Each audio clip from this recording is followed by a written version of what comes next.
All right. So let's say you have a major disaster on your hands.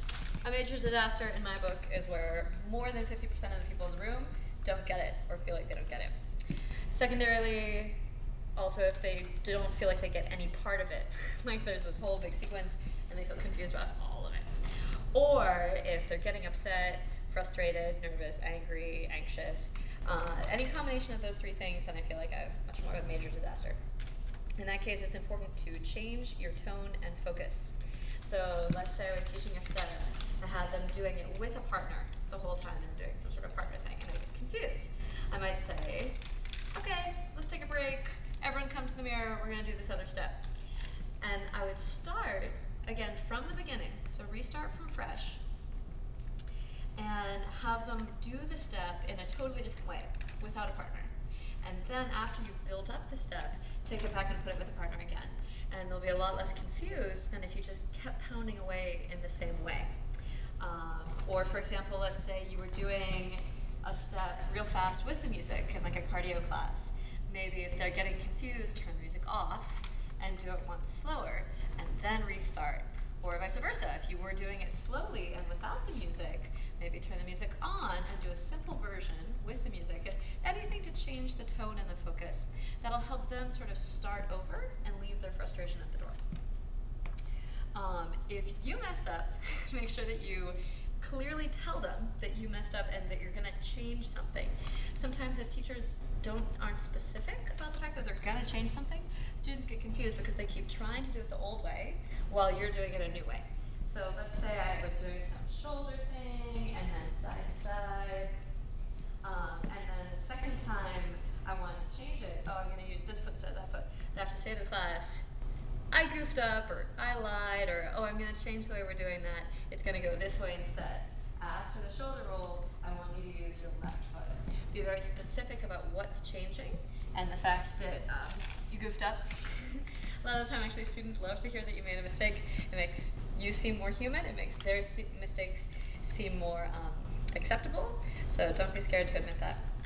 And last but not least, if you are seeing a major disaster, it's really good to look around and try to figure out what's messing them up. You might notice that they're missing the overall concept of the whole step.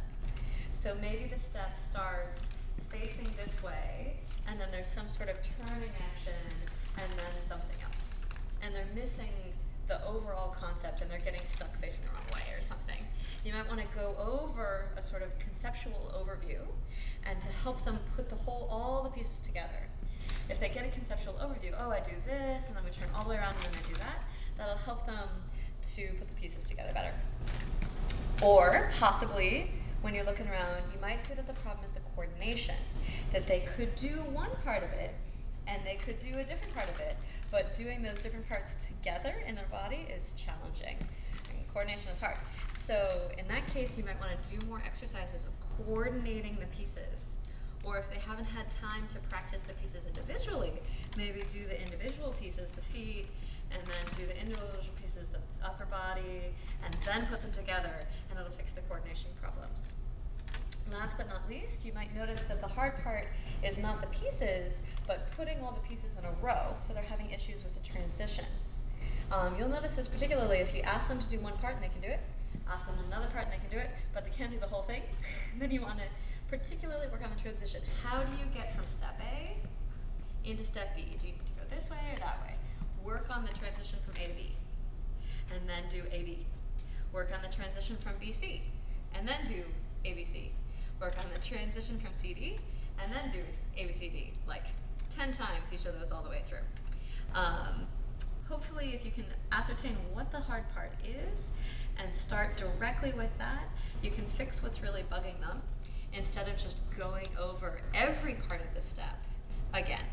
Because they don't need to know every part of the step, you need to figure out what it is exactly that's bothering them. But if you have some sort of major disaster and people are getting really upset, I feel like one of the first things to do is just change the tone, make them feel like they're doing something else. Maybe face the mirror, do a little exercise, and then gradually get them back into the step. Then they'll feel better and they'll respond faster to learning how to do the step properly.